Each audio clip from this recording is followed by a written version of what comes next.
রমজান মাসের শুক্রবারে দুপুর 12টা থেকে 2টার মধ্যে একটি আমল করুন। আল্লাহ রাব্বুল আলামিন ওই দিন জুমাবারে আপনার মাগরিবের আগে আপনার মাঝে ফলাফল আল্লাহ রাব্বুল আলামিন আপনাকে দান করবেন। আল্লাহর কসম করে বলছি, রমজান মাস এটি তো এমনিতেই গুরুত্বপূর্ণ, আর সেটির যদি হয় জুমাবার, যেই দিন আল্লাহ রাব্বুল আলামিন পৃথিবী সৃষ্টি করেছেন, যেই দিন আল্লাহ রাব্বুল আলামিন পৃথিবীকে ধ্বংস করবেন, এই দিনে কোনো ব্যক্তি যদি আমল করতে পারে, এই খাস সময়ে আল্লাহ রাব্বুল আলামিন তার সকল মনের আশাগুলো কবুল করে নেবেন, বিপদগুলো দূর করে দিবেন। আপনি লক্ষ হাজার কোটি টাকা ঋণে আছেন, আল্লাহ রাব্বুল আলামিন আপনার ঋণগুলো দূর করে দিবেন।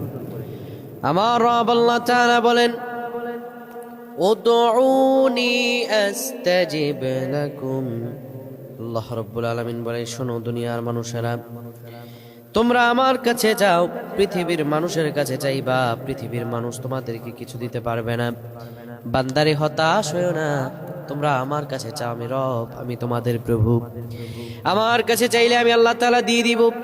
আর জুমাবার সম্পর্কে আল্লাহ তাআলা বলেন, ইয়া আইয়ুহাল্লাযীনা আমানু ইযা নুদিয়া লিস-সালাতি মিন ইয়াউমিল জুমআ।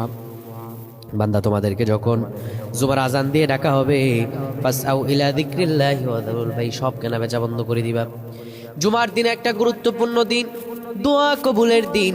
এই দিন যদি বান্দা এই জুমার নামাজের আজান যখন শুরু হয় 12টায়, ইমাম সাহেব খুতবা পড়বে, খুতবার মাঝখানে ইমাম সাহেব একটু বসে যাবে, বসে যাওয়ার পরে এবার ইমাম সাহেব যখন বসে যাবে দুই খুতবার মাঝখানে, তখন আপনি হালকা করে হাত তুলবেন, এরপরে দোয়াটা পড়বেন, ইয়া জাল জালালি ওয়াল ইকরাম, 3 বার 4 বার 5 বার যতটুকু পারেন পড়বেন।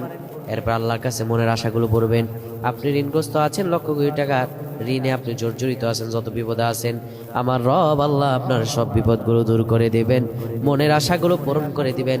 মাগরিবের আগে নিজের শরীরে একটা শান্তি অনুভব করবেন, একটা দয়া অনুভব করবেন। এটা জুমাবার ফজিলতের সময়, আল্লাহ তাআলা আপনার মনের আশা পূরণ করে দিবেন। আল্লাহুম্মা আমিন।